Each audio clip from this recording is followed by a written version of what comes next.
Armchair.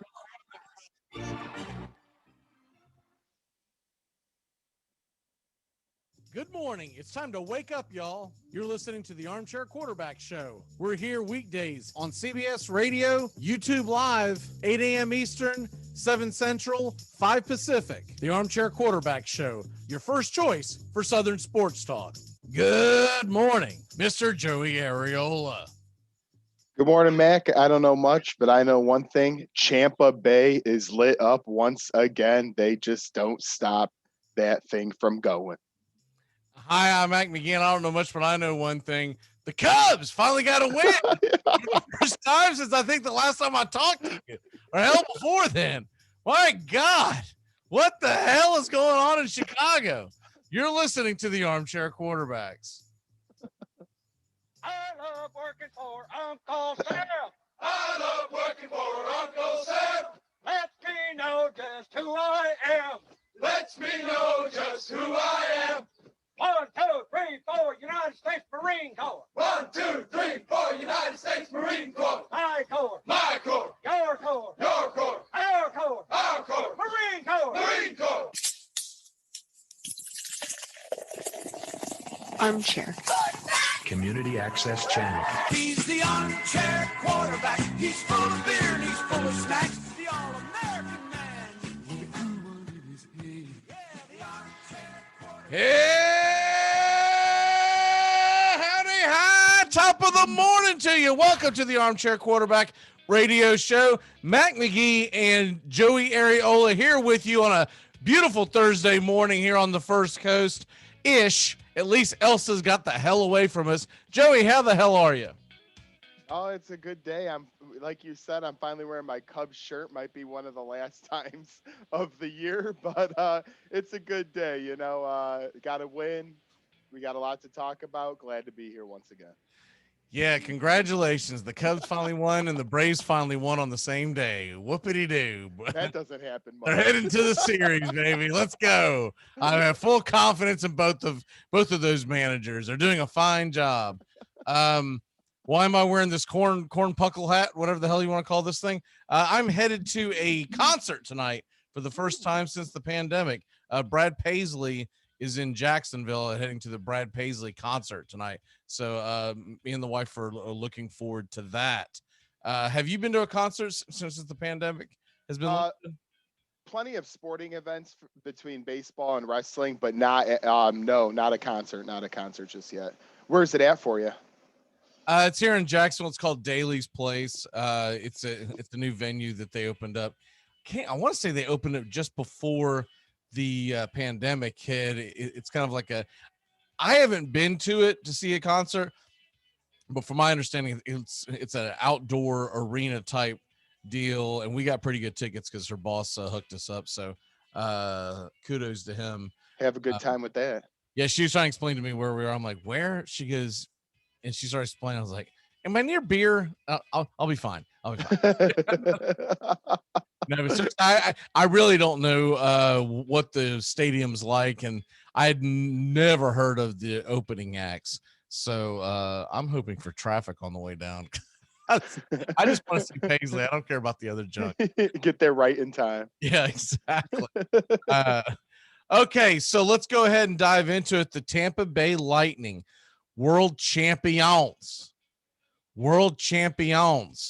as back-to-back champs. And is it marred in any way because the first year was the pandemic year to you? Honestly, if it was just a solo championship, potentially, just because it was such an awkward year. But I think with winning it back-to-back years, and honestly, about 3 years ago, they had one of the best teams too and just got upset. So I don't really put in an asterisk or we a don't marking. refer to the Columbus Blue Jackets with good favor around here. Yeah, I try not to say the name. I try to keep it under the DL. But you know what? I think they've proven themselves. I consider them closer to a dynasty than a fluke in my eyes, because I know they got to get one more for that to happen. But I just see so much great things happening with this Lightning organization. It's hard for me to mark up anything too much. And I'll tell you what, they did it in dominant fashion. It wasn't like they squeaked through here. I mean, they knocked them out 4-1. They were never really I don't really remember thinking at any point that I thought Tampa Bay was in any kind of danger throughout the entire playoff series. And as well as last year, they've been very dominant. Now they have been able to maneuver some stuff around the salary cap, and I know a lot of people are angry about the way that they did it but really, I mean, if you're going to be mad at anybody, be mad at the NHL. Don't be mad at the Lightning for taking advantage of the rules. So I gotta just basically say that this is one of the more impressive runs we've seen in professional sports in a while to get back-to-back champs. I think of like the Golden State Warriors. Yep. And you don't get it much in hockey. Now, basketball, we all know that if you have the best player or players and you can keep them together for a few years, there's usually back-to-back titles coming around, right? The Celtics, the Lakers, Pistons, the Bulls, they all did it because they had back-to-back champs because they have dominant rosters. But it'll be interesting to see how much of this Tampa Bay team they can keep together. They are going to lose some people because of the cap, but this team looks like that they could very well be on their way to yet another championship next year. This is, of course, Tampa Bay's third title overall. So, and then, of course, the Bucks, it's their turn. So ball's in your court, Buccaneers, because the Tampa Bay Lightning have reached the pinnacle once again. How about this story coming out? Zach Wilson is offering his mom money to get off of Instagram.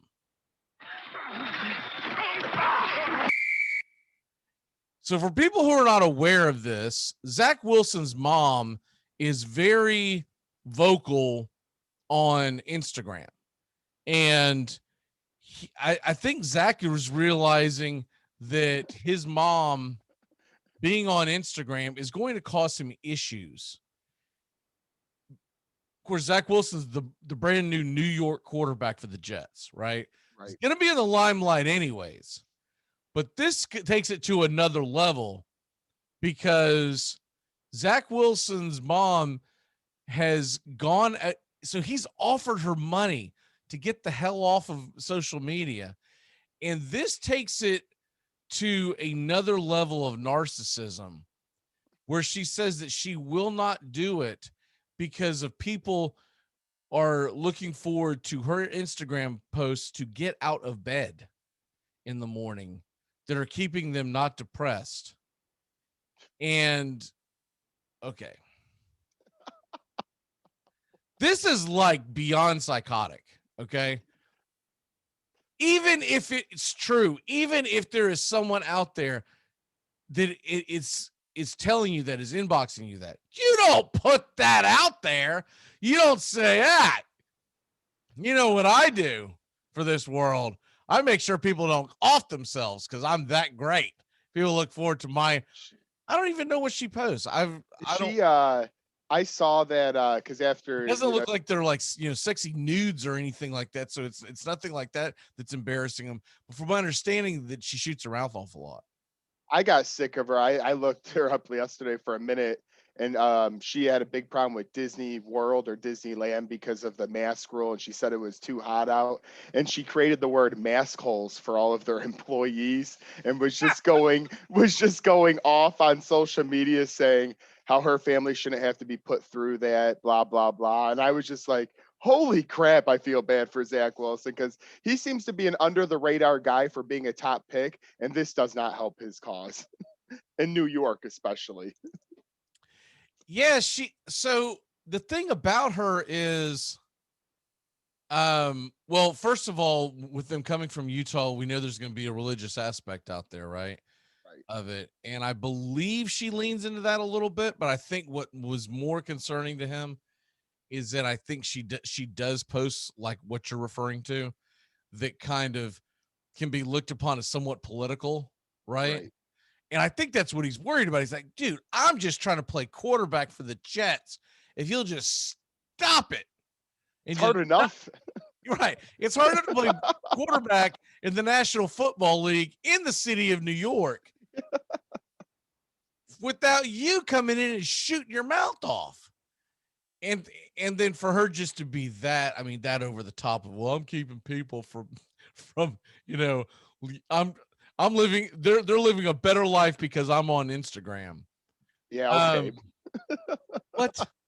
I'm trying to find it. Let's see if I can find the old post, but everything that I'm pulling up is just pictures on Instagram. So I know that there has been some posts that she's done, and she has actually blocked some people on New York sports radio because they brought up how kind of like off the wall she is, that they didn't add her, but she's paying attention, so she's blocking them. So I'm assuming we'll be blocked very soon. Not a bad thing. So someone through the grapevine is gonna say, "Hey, you know what? The armchair quarterback's going, what the hell's an armchair quarterback? Doesn't matter. I'm blocking them." Delete. See you later. In fact, if I think about it at the commercial break, I'm gonna jump in front of this. I'm gonna block her before she can block us. Let's do it. Let's start it. That's how that goes down. Deuces. Yeah, exactly. But yeah, this is just an incredible story. We'll see how far it goes, because they're going to be opening up camps. What are we? We're at the 8th of July. So next week, late next week, early into the following week is when they'll start opening up camps. We're only about 3 weeks away from the first NFL preseason game.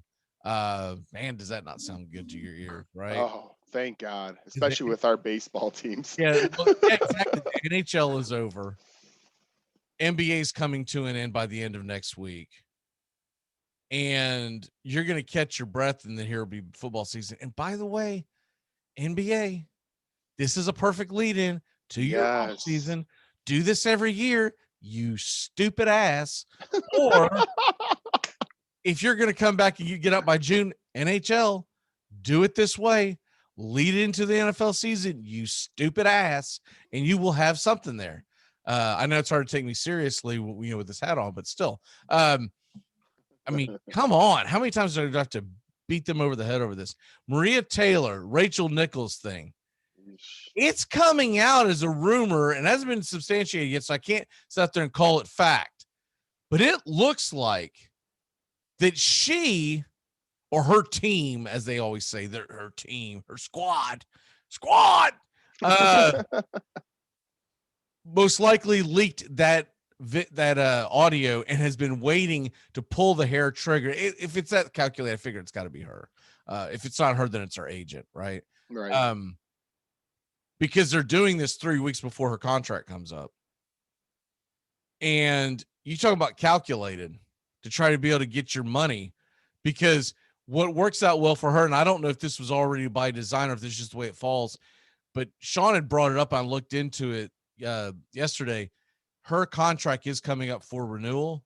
She turned down the $5 million last year because she's looking for Stephen A. Smith type of money.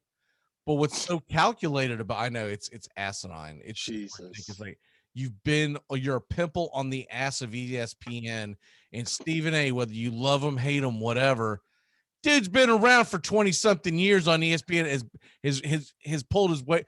This reminds me of when I can remember years ago, country music stars getting pissed off at like Billy Ray Cyrus because he came shooting up the gap and got really popular really fast. He didn't, as they always say, pay his dues. And then of course he flamed out. And this reminds me of that kind of thing where you haven't paid your dues, you haven't played in the dive bars, all that kind of stuff, right? Mm-hmm. By the way, along the way, this is the #1 dive bar at ESPN. But anyways, when I think about that, and I think about her, this is pretty calculated because college football season is less than 2 months away. So her contract's going to end at the end of July, I believe is what it is. So if they do decide to say, I'm not paying you $8 million because you're not worth it, then they got to figure out who they're going to put on their college football show, because she is a part of it. Now, I do firmly believe you can put just about anyone up there and it'll be fine. She's not Kirk Herbstreit. Even Corso in his, state that he's in nowadays. I don't want to pile on Corso, but his mental faculties definitely aren't there. She does. Kirk Herbstreit's the star of that show. She's trying to get paid like she's the star of ESPN. No. Right. And so, I mean, if it's me, and I had forgotten about this. Sean brought it up yesterday. Carrie Champion pulled the same thing, and they said kick rocks, and Carrie Champion's no longer with ESPN. And I'd totally forgotten about this. Like, now that you bring it up, Carrie Champion's not with ESPN. I remember reading that blurb a long time ago, and she went off with Jamel Hill, and how'd that work out? Don't hang your wagon to that star. No, do not. But I guess the point of this negotiating ploy, do you think it's going to work? See, you never know with ESPN. I hope it wouldn't work, honestly.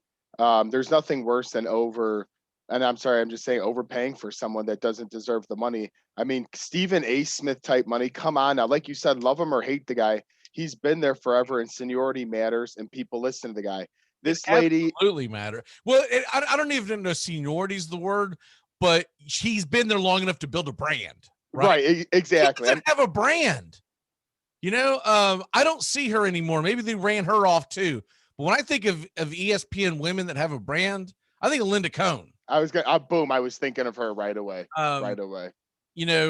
There's others that are building a brand, and she's definitely one of them. Rachel Nichols has kind of built herself a brand. She did. Now, I'm not a fan of hers. No. But she's been around long enough to where I can understand why she's upset. I can totally get it. Just because I'm not a fan of her, that doesn't mean that there's not a lot of other fans of her, right? Mm-hmm. And so she has built a brand. Stephen A. Smith has built a brand. Linda Cohn has built a brand. Obviously, Boomer and, Tom Jackson and just all, the litany of ones that have been around. You've got to be on there more than just a few years. I think the rule would be you couldn't have built your brand on ESPN if you haven't had to have some kind of surgery by now. if you're young enough where everything is in place and you look great rolling out of bed, you didn't do it. You ain't built a brand yet. What I mean? What I mean, Kane built a brand, even though he was rarely on. He still built a brand. Exactly, and I mean, no offense, she's not a voice that you're gonna be like, damn, there's something missing to it if she goes away. Yeah. Is that really worth that big of money? She's pleasant, and you right. Like she's a nice lady. Nothing wrong. Well, we think, but we think. Okay. This is calculated. This is Zach Mom crazy. You know what I mean? Yeah. If I'm telling you right now, if it comes out that Maria Taylor did this is Zach Mom crazy. Well, yeah, then she's not a nice lady. Because then it's like, well, this is calculated. This is almost like Dr. Evil kind of stuff where you're like, wow, you had this audio a year ago and you said, I'm going to hold on to this sucker. You know why? Because I got a contract coming up and it's going to hit just as and if she's coming up with this, I'm telling you, there's a team of people and someone will eventually leak it. And that is twisted because, like, I hate to ever bring up politics, but what do people do? Always wait until, it's time to get in. Then all these stories come out. So if she did that, shame on her, and that's twisted. So exactly. Boo! That's God. I hope. It's and once not again, true. I'm actually, if gun to my head, if you ask me 2 weeks ago, who do you like better? I would have said Maria Taylor over Rachel Nichols. Yeah. Just because I have never gotten that. I mean, Rachel comes off really phony. Mm-hmm. And a lot of her stuff she does, it's almost sickening sweet, but you can almost like hear the gears grinding. You're like, watch your back with that one. But so it's not like I'm jumping all over Maria saying I'd rather have Rachel doing NBA, because realistically, I don't care. But I get it, man. I mean, you build a brand like that. We've built a brand. It might be generic. It might be a generic brand, might be all, at the bottom of the shelf that you're looking at when you go armchair quarterbacks. You're like, where is it? Okay, there's those cheap bastards down there. But we've built a brand. Hey, people like saving their money and getting that discount, baby. They're buying our product all day long. We're the Jack Cola of sports talk radio. Yeah, baby. That's a brand. It's better than that bottle nobody buys because they know it's overpriced and collects dust at the liquor store. At least they know how to pronounce it. At least it's not like that one soda or whatever that you're looking at. Dude, I don't even know how to pronounce this. I'm not buying it. You know how to pronounce Czech Cola. You throw it in the thing. Or what's the one that made me laugh the other day? I don't even know who makes this.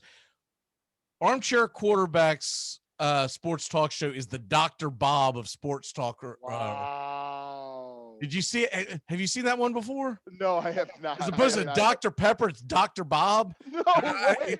And when I saw that, I was like, man, that is totally us, man. The Dr. Bob show. I'm looking for Dr. Pepper. Dr. Bob. All right. Well, what's the worst that could happen? Let's try it. It's a little flat. That really should be our logo. It's the Dr. Bob logo. Sign me up for that. Okay, your picks against the spread today. What are we doing? Where are we going? I mean, obviously you got to go baseball. Well, I guess you could go basketball today.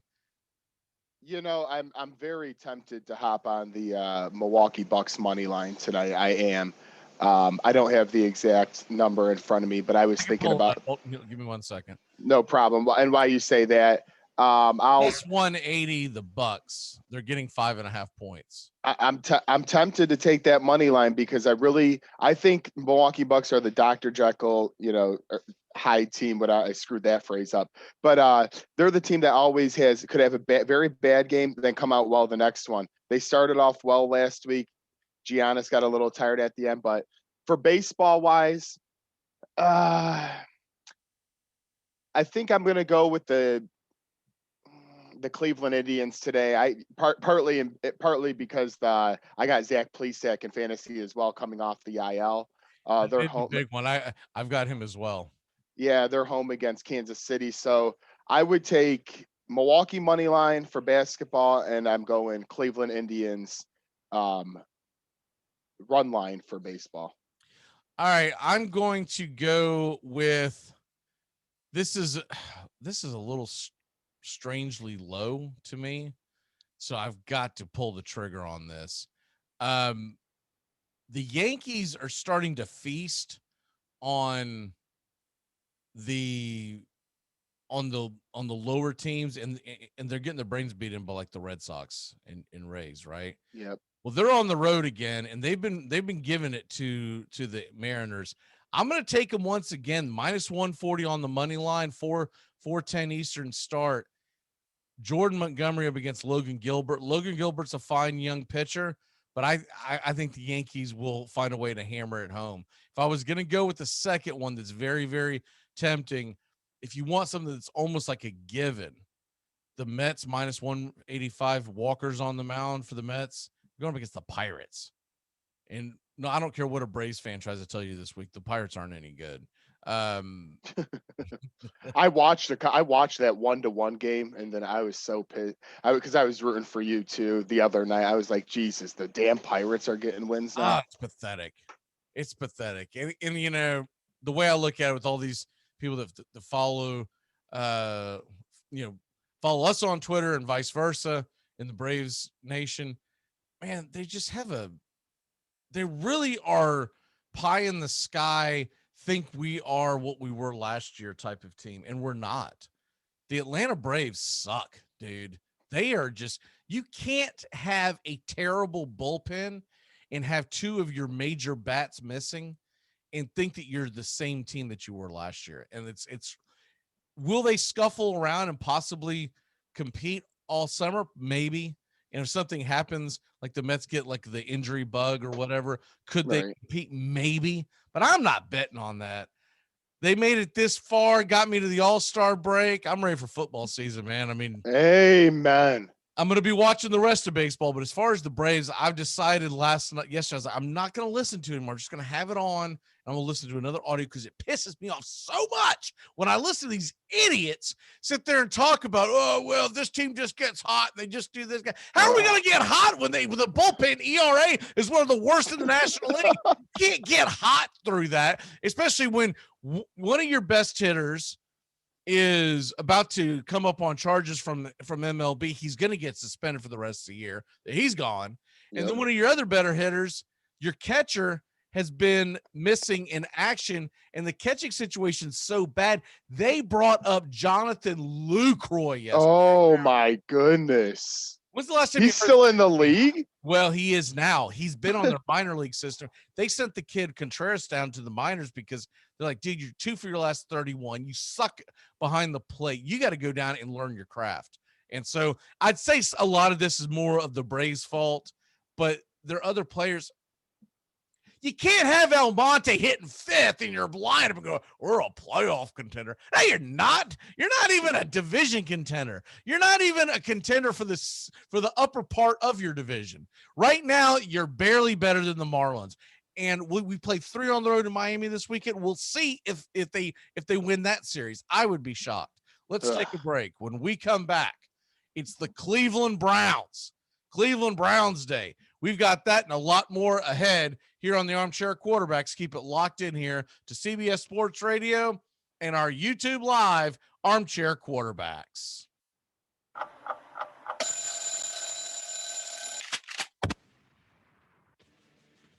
You're riding Morning Shotgun with the Armchair Quarterbacks. We're here weekdays on WAOC 96.5 FM, 1420 AM, and streaming on the Armchair Quarterbacks app. Download it today. Your first choice for sports talk here on the First Coast.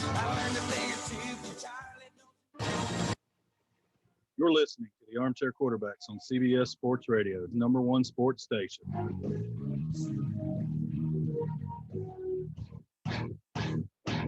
For the first time in 39 years, the Boston Bruins have won the Stanley Cup. Out of the zone, the Colorado Avalanche have won the Stanley Cup. A dream has come true. They score with 28.8 seconds left. The Leafs have tied the game. McCarty draws. McCarty in. McCarty scores. To go. Armchair Quarterbacks Radio, covering the NHL like no other.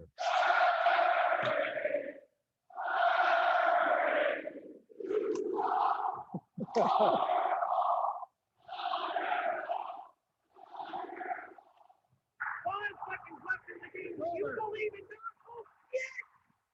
going on here, guys? All right, coach. So basically, it was a holding call.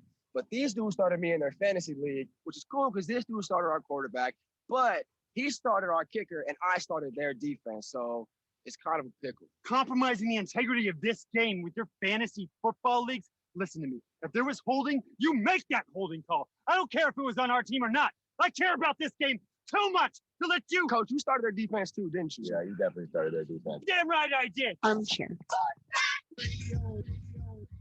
If only the world was less like this. I could use a smoke.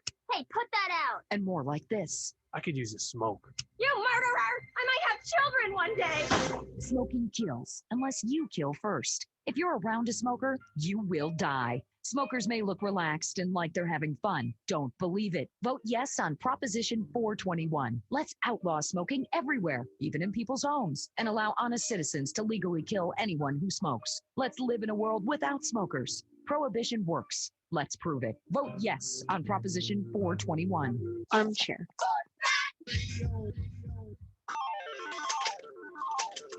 Let's face it, where you're betting is just as important as who you're betting on. That's why I go to mybookie.ag. It's fast, it's easy, and they pay you when you win. Look, I wouldn't be telling you to bet mybookie.ag if they weren't the best. Do the smart thing. If you're going to bet this football season, bet with mybookie.ag. Promo code SKIN. That's SKIN. When you use that promo code, MyBookie will match 100% of your deposit up to $1,000.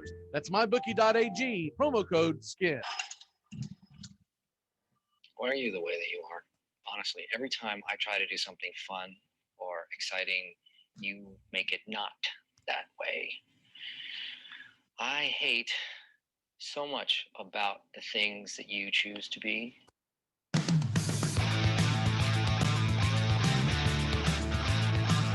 Woo! Yeah! Let's go, baby! First concert since the pandemic. And it's Cleveland Browns Day. Man, are you looking good in those glasses? Rock and roll never dies, baby. All right. Let's go ahead and dive into the Forget my coffee. I'm jammed up now. I'm going to see if I can actually see in these things. I don't know if I can or not. It's not looking good for the home team right now, but we're going to see if I can actually see in these damn things.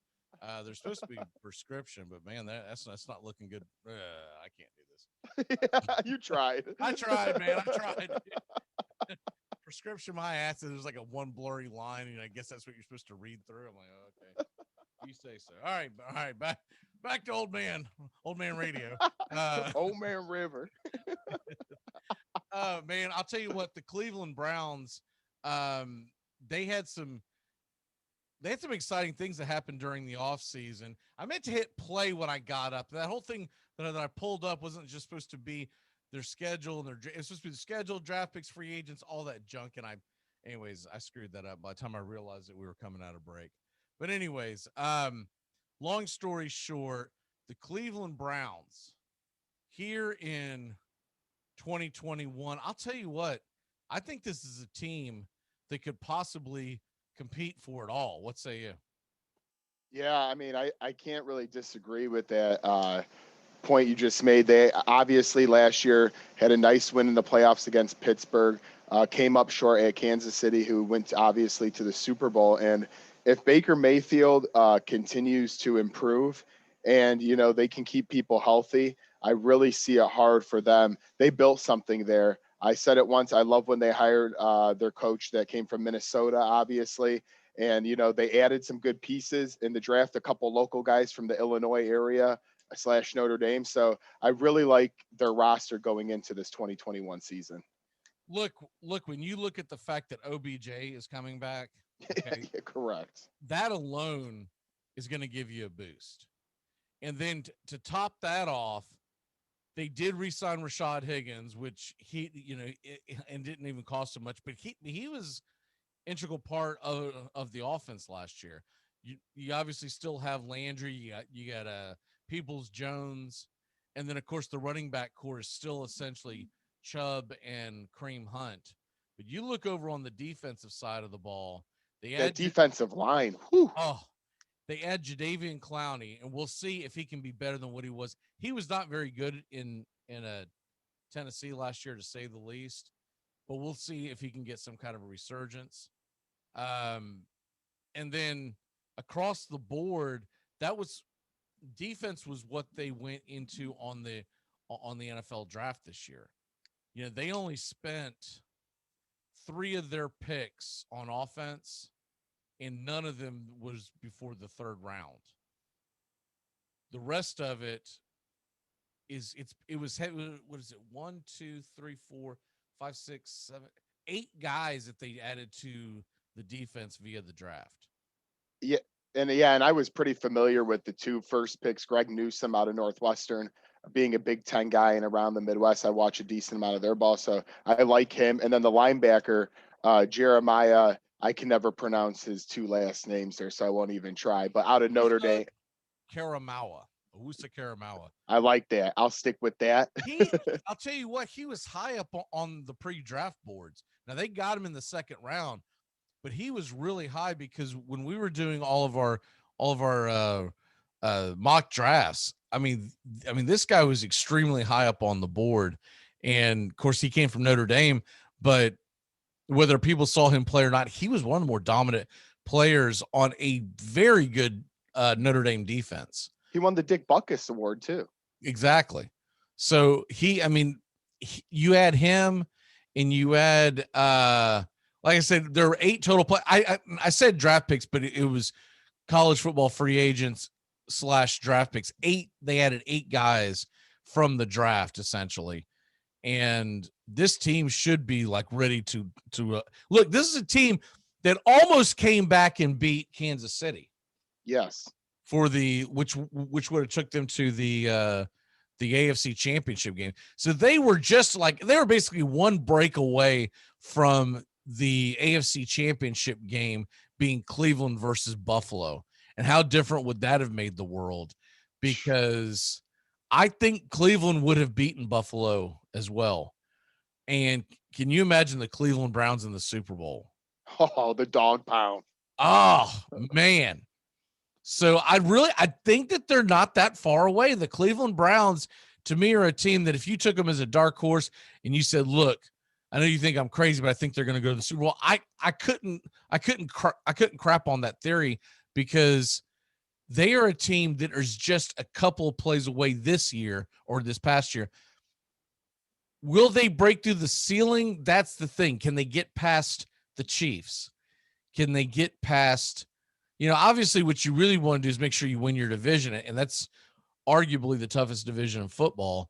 When you've got the Steelers, assuming that they have something back with Big Ben, you've got the Ravens in that division. And then even the Bengals that are looked upon as a lowly team, they are a team that, for a young squad, they've got a pretty good roster. If Burrow's healthy, they could do some damage. Yeah, I don't think there's going to be any gimme games in that division. So when we look at the actual Cleveland Browns schedule, as I'm pulling it up right now, they start off now their preseason real quick, just to throw it at people. If you live in the area, you can go see them live. They're playing preseason in Jacksonville, first game on the 14th. They're at home against the Giants, and then they're at the Falcons. Okay. So if you get 2 road games in preseason, that means that you're going to get the extra home game in the regular season. So you like that if you're a Chiefs fan. They go back to the scene of the crime last year, same bat time, same bat channel, 4:25 Eastern kickoff. And I would love to know why my ESPN, I'm pulling it up and everything's on Pacific time this morning for whatever damn reason. It's driving me nuts. I have to do all the math in my head.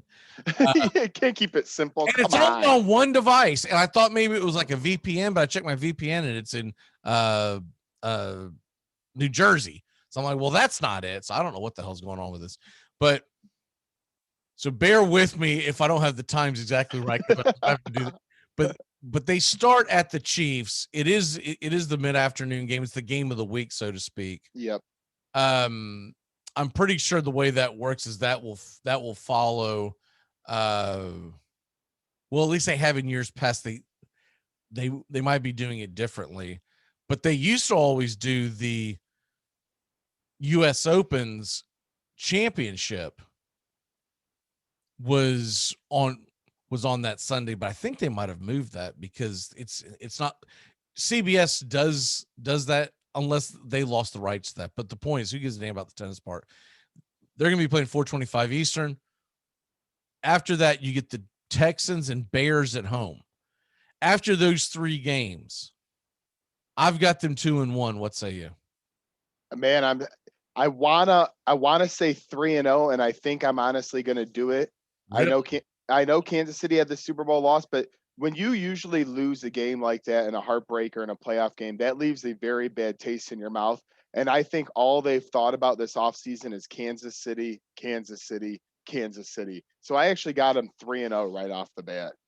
We haven't done well. Doug and I did the Chiefs, but we'll talk more about it when we get to our NFL predictions week. Man, Kansas City added a lot to that offensive line. I think they're going to be hell on wheels. But okay, so you got them 3-0. I got them 2-1. Keep up with yours because I'm gonna have a hard time keeping up with mine. No problem.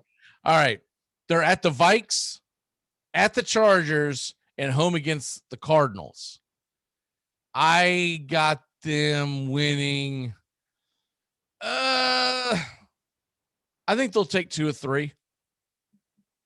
So do I, to put it at 5-1 for me. Okay, so I've got them sitting at 4-2 at this point. And so then they've got the Broncos and the Steelers at home back to back. And it looks like that Broncos game is a Thursday night game. And then the Steelers will be 10 days later. So you're going to have a short turnaround between the Cardinals and the Broncos game, and then you're going to be at home against the Steelers. Okay. and then a week later they'll be at the Bengals. So I believe they're going to lose that Cincinnati game because division games are tough. I also believe they'll beat the Steelers at home. That Broncos game is going to be tricky because of the short turnaround, but it is in Cleveland. So I've got them going 2-1 once again. Yeah, I have them going 2-1 as well, which will put them at 7-2 for me.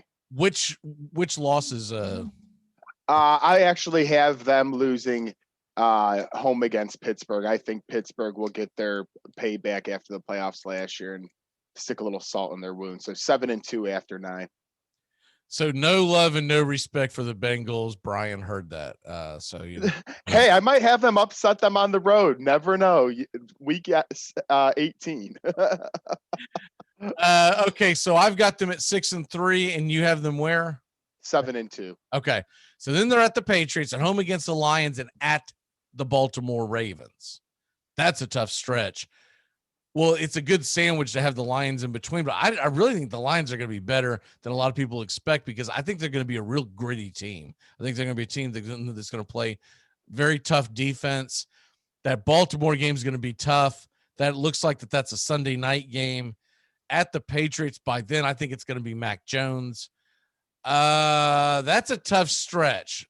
I think they're going to find a way to go 1-2 in that stretch. So I've got them now at 7-5. What say you?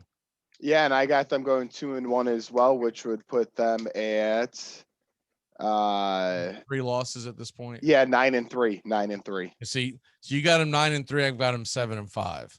All right, and now we get towards the back end of the season. What was the last game we did? The Ravens. Okay, so we'll do these last 4.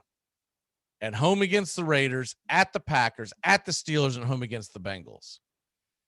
Assuming they need all of these wins, I think the Cleveland Browns will go 3-1 in that stretch, and that will make them 10-6 on the season. What say you? And I have them going 1-3 in that stretch. Whoa! Yes. So now my win total on them went from, and I believe. Wait. So are you 10-7 then, or 11-6? I'm sorry. I'm sorry. I said 10, but I meant 11-6. Okay, so you're 11-6, and now I jumped on the same bandwagon as you to be at 11-6 as well. I was a game ahead of you, but now since I went 1-3, we both have them finishing at 11-6, just in different ways. The one loss that I see them going down the stretch and losing that there would be at the Steelers. It says ESPN, so I'm assuming that's a Monday night game. That's going to be tough, but and it's really, we all know it's impossible to predict these things because injuries, et cetera, et cetera. But what I'm looking at here is the Raiders. They should win that game. The Packers, by that time, if Aaron Rodgers is even on the roster, I think he's checked out and not even on the field. And then the Bengals game at home, if they actually need that thing to win, 11-6, I can just see them sitting there. And honestly, in a 17-game season, 11-6, I think might win you the division. If it doesn't, it's going to have you in the conversation. And it's definitely going to get you in the playoffs because 7 teams are getting in each conference now. So the playoffs are going to be set where you've got to, what do you have? 4 wild cards? If you're 11-6, I would think 11-6 bare minimum get you a wild card. Oh, absolutely. I mean, this team, if they miss the playoffs, it's an utter disaster. It's a fail. Even if they lose one playoff game, they added on, and if healthy, The only way they don't make the playoffs if something terrible happens to like a Baker Mayfield or something, right? Of course, anytime you lose a quarterback, or if they lost Garrett and a couple other guys and their defense is depleted, but if all big things aside, they should be a playoff team. Who is, if you take Baker Mayfield out of the equation, and we all know that they're going to go as far as he can get them, you take him out of the equation, put him off to the side, compartmentalize him.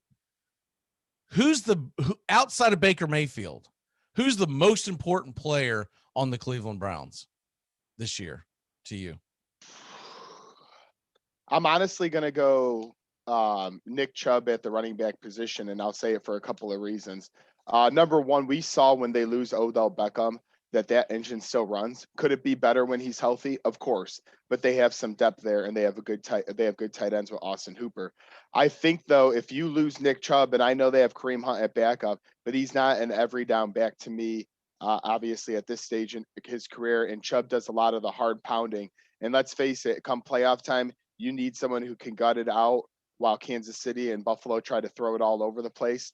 So I do think I was almost going to say Garrett because of how impactful he is, but I'm going to go Nick Chubb just because without him, I think the running game becomes stagnant and then everyone can prepare for the pass, and Baker could get a little iffy there. I think I'm going to have to go Myles Garrett for a couple of reasons. A, if Jadeveon Clowney can do anything, he's going to free up some Myles Garrett, right? And Correct. then the other thing would be if Chubb does go down, they do have Kareem Hunt. So it's not gloom and doom. Now they also have D'Ernest Johnson and a couple other guys that that they drafted. So I don't know if they're convinced in the depth behind Kareem, but Odell Beckham Jr. to me is a guy that just doesn't show up on the regular. That he's a guy, he's hit or miss. He'll have a big game, but then he's like non-existent for 3 games. So I really think this defense, if they're going to take that next step, this defense has got to they got to have a leader, and that leader I think is Myles Garrett. He's 2 years removed from that cheap shot that he took on Rudolph, and he can quit trying to pretend like it was some race baiting thing or whatever the hell tried to make up, and the story fell apart at the seams. His story sounded like Pasaki doing a freaking standing up there talking to the media on a daily basis, like, when's the president gonna speak? That's racist. Don't ask that. That's racist. And a quick note, really quick, I know we're gonna move on from the Browns, but just because I know him so well, Anthony Walker, who will be starting at linebacker for them this year. Cleveland was depleted in that department. He's a good leader and a great tackler, not the best pass defender, but he's really going to help that locker room out, and he could really defend the rush. So I think that was a good addition to help that defense. Well, I'll tell you something too. It's time for Denzel Ward to make his imprint, because he's a first-round draft pick back in 2018. He's been solid, but you want to see him take that next step. Okay, real quick, because we're going to run out of time. But we thought it'd be fun to talk about selling some Chicago Cubs and Atlanta Braves, getting rid of them. And what could you get for them? And who could you get for them? So I'll start off with you, so that if we can't get to mine, then fair enough. Who are you selling off first? Who's the first guy that goes? Honestly, at this point, I think it's got to be Javier Baez. Really? He's number one. He's breaking records for years in strikeouts. His strikeout record right now is insane. That's not the record you want. No, it's literally I don't chest the dugout. Yeah, I mean, don't get me wrong. He's still got his 21 homers, his 60 RBIs, but he's batting 220, and his number one in strikeouts over I think he leads the past 5 seasons to this point in the All-Star break. He's clearly not learned to hit a high fastball, and I love his, he does the Pirates play we all know about. He does the crazy things.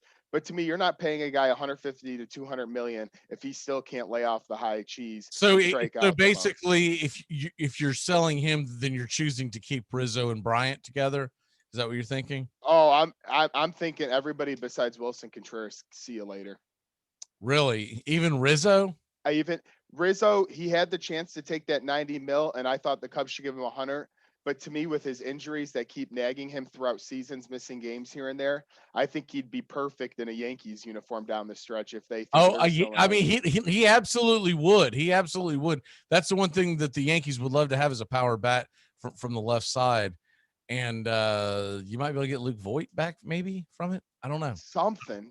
I don't know if they would be willing to. Chris Bryant. Where do you see him landing? Man, I was trying to think of good landing spots for him, and he's in a contract year, so I guess the team doesn't have to fully re-sign him. This is kind of going to sound surprising, but since they don't have to sign him, would maybe the Tampa Bay Rays with the farm system they have just add a bat to their? Would they add a bat to their lineup just to get a rental fee? They're so cheap, though. That's the only thing I don't know. I mean, they're so damn cheap. I know. I watch the Rays regularly. If I'm not watching Atlanta, I'm watching Tampa. But they're so damn cheap, and it's what They drives me are crazy as a Rays fan. And you get it. You know that they have restrictions because the fan base back there just does not. They don't support them. Correct. And I can't complain too much because I am within driving distance, but I'm not going to go 4 hours for a baseball game. It's just stupid. Oh no. I don't go 4 hours for a football game. No. I wouldn't drive 4 hours for most Olympic events, and they only happen one every 4 years. Yeah, exactly. It's going to have to be, I'm already there, and oh, by the way, I'm going to go. So, man, I just don't know if it depends on what Chicago would expect for him. Well, this is my. They're already going to have to pay the rest of his salary, which is Tampa's cheap when it comes to that. Yeah. But I will say this: if I'm Chicago, I take a risk that Tampa's got something better in their bullpen. I mean, in their farm system than what other teams have. And I go, you know what? You're 17th ranked, whatever, dude. I'm going to go ahead and take a chance on this guy because, and obviously I'm sending my scouts down there to watch him because he's learned the Rays way, especially if I can get a pitcher from the Tampa system. I mean, they've got guys like Josh Fleming. They only allowed him to go 2 innings yesterday. And McHugh, it's ridiculous. I mean, they're ridiculously good. See, if you could get a Josh Fleming out of the deal, holy cow. This guy is ready to be a starter. They even slated him to start yesterday, and then they backtracked and made him the bulk. And then the first time he got a runner on base in the it was 2 2/3 inning into his appearance. It was like in the middle of the 5th or 6th inning, but he'd only pitched 2 2/3. They pulled him, and he's not like it's a guy who's not stretched out. He went 6 innings a couple of weeks ago. Like, what the hell are you doing? This guy's pitching phenomenal. Dumped his ass off of my fantasy team this morning. I was like, I can't have a guy that's supposed to be a starter go 2 innings. There's nothing worse than that, and especially when they pitch well and they're like, see ya, you're getting pulled. Yeah, because if you go 2 2/3 innings, what that means is they're not going to use you again for about another damn week. So if you're in fantasy, you're just screwed up that deal. So, yeah, I mean, if they could get anything out of that Tampa deal, out of that Tampa organization, we'll talk Braves tomorrow because we're essentially out of time. Let's go ahead and turn back time. I'll let Justin weigh in on it too. Might be a little better because I get a little too emotional. Here we go. God damn it! It's so frustrating. It is it's so frustrating to watch a team that has so much talent in its organization, and they're just piddling along with these jacklegs.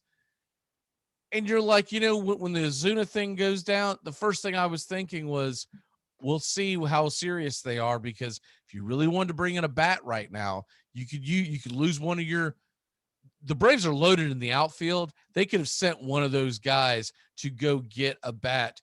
Chris Bryant now, but I'm thinking more of back then, like a Mitch Haniger or something. You're playing out in Seattle.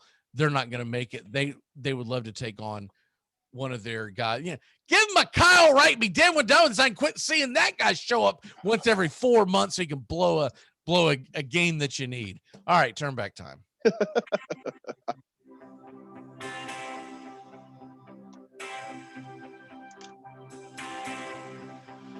All right. On this date in 1965, this is hard to believe. Oh, it's the first Houston player. Okay. Joe Morgan is the first Houston player with 6 hits in a game. Now, he was playing for the Houston Colt 45s. I thought it said the first player. And I was like, 1965? They've been playing over almost 100 years at that point. Like, how the hell? Okay. Never mind. That was a stupid turn back time. They tricked me. How about this? At this date, 1978, I'm sure you remember it well. Bjorn Borg and Jimmy Connors go 6-2, 6-2, 6-3 as Borg wins his 3rd straight Wimbledon title. Do you watch tennis at all? When my grandma sadly passed quite a few years back, and I would watch that with her. But since the Agassi days, not too much. I pay attention to Dahl a little bit. I've been watching quite a bit of it. I'm more into the women's side because the men's, I mean, a lot of it has to do with the fact that we never have any men that are worth a damn uh, in the U.S. And then it's also, to me, it's just a more uh, appealing game to watch from the women's side because there's more volleys and back and forth. I hate when turning over and seeing a bunch of aces is like watching a bunch of damn strikeouts. I don't want to see it. Does Andy Roddick still play? He did not play this year, I don't believe. If he did, he got bounced really That early. was the only U.S. guy I probably know well. Pretty sure he retired. I think he retired last year during the pandemic, if memory serves. But I'm not like a diehard tennis fan, but I watch like it's like the golf majors to me. Right. I'll watch those. You're more likely to get me to watch a no-name tennis tournament before you get me to watch a no-name golf tournament, just because it's an athletic. I used to play tennis many LBs ago, and I enjoyed it thoroughly when I was a kid. So I grew up watching it. And right. So, there was a stretch there where I didn't watch much of it, but I've been watching more and more over the last 4 or 5 years, and glad that I do. Cause I mean, when you get a good serve and volley, it's a very fun athletic thing to watch, but you really have to find a way. You got to find someone that you're going to pull for. And so I found that in Coco Golf. It's a long story, but essentially I met her dad over the phone.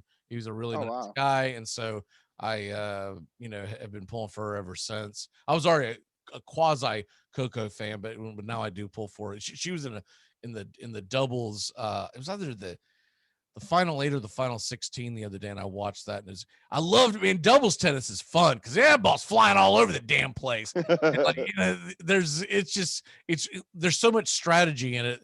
The doubles tennis is a lot of fun. But we'll get the finals on Saturday and Sunday this week, and of course the semifinals are going on today. Birthdays. It's your birthday today. All right, let's grab a dead guy. Yeah, let's do it. All right, this guy was born in Chicago, Illinois. Okay. In 1859. I'm sure you know him well. Back in the day. Back in the day. I mean, that's pre-Civil War. Hank O'Day, American Baseball Hall of Fame pitcher and manager and umpire. Umpired 10 World Series. Holy. Hank O'Day was died in 1935, but that's pretty impressive. It's also impressive guy that was born in 1859, lived to be 66. That's a pretty good run for back in those days. God bless. I mean, back then, like the thing that happened to me the other day where I tripped and fell and slammed into the wall and had a knife in my hand and all that stuff. That'd have killed a guy in 19. How you feeling from that? Head still sore. The wound is healing. It's not near as sore as it was. Thankfully, I didn't get any nerve damage. But yeah, I was like, holy crap! A fall and trip like that would have killed someone back in 18. Yeah, they didn't have to kill people off in China back then. Go get me a towel. Goes, no, dude, I gotta take you out back. What? No, I'm gonna be fine, dude. Seriously, it's best for the town that you die now, because if you get some kind of gangrene and start some kind of plague, we're never gonna get the crops next. We have a few too many people. If you got the sniffles back then, you probably kept your mouth shut, so you're like, Sore to the throat. You got the sniffles. They ain't gonna do that to me. By the way, speaking of tennis, happy 51st birthday. God, I would have thought he'd be older than that. Todd Martin. He was a tennis star, never won the big one, I don't believe. But I remember he was a star like in the late 80s. And it says here that he won the USTA boys title in 18. He's from Hinsdale, Illinois. Todd Martin was supposed to be like the next up and coming guy in the late 80s. And then I don't know what the hell happened to him. He never turned into anything. But I don't know if that was, he just wasn't as good, or if there was an injury, or, late 80s Chicago. Crack! Was it crack? Yeah, probably hiding underneath the highway somewhere. But I do remember him playing for years. He just never really amounted into, what they would thought he would amount into. And that's it for birthdays. What is your walk-off for the day, sir? Well, my walk-off, I'm glad you are still doing the show and alive with us. Otherwise, Armchair Quarterback might come to it. To kill me. Yeah. Buddy Forbes asked me, he said, dude, he was asking me about concussion symptoms the next day. I was like, dude, you know how many times I've been hitting the damn head? Because, I did security and stuff for years. I was like, it's going to take more than a wall to take me out. What I was more concerned about is I was going to break my neck or get my jugular. It was the jugular. The knife was way too close to the jugular. I was like, ah! No, that's some scary stuff. And on a serious note, I'm glad you're getting better. My other last thing here then is, I know we don't talk about a lot and not a lot of people are interested in UFC, but we got McGregor coming back this weekend. He fights Poirier in round 3. I'm coming right now in round 3. So I'm just happy about that. And to see, because if he doesn't win this one, his career is on the big downside. So be on the look for that Saturday night. My real quick walk-off is NBA Finals today. Looking forward to it, and then we don't get another game till Sunday. We'll see you tomorrow. Joey's got to run. Let's Joey, we'll see you Saturday morning on the have a great afternoon on the neighborhood play. Goodbye, sweetheart. Well, it's time to go. We're back tomorrow with another show. Well, unless we're fired, we'll talk to you then. Goodbye, sweetheart. Goodbye. Goodbye. Guys and gals, it's time to go. We'll see you on the next show. Same bat time, same bat channel. Thanks for listening to the Armchair Quarterbacks on these CBS Sports affiliates and catching the show on YouTube Live. We're here weekdays. Find Armchair Quarterbacks on YouTube Live today. Please subscribe and share and take us everywhere you go. The Armchair Quarterbacks, your first choice for Southern sports talk, live from the First Coast. Gonna get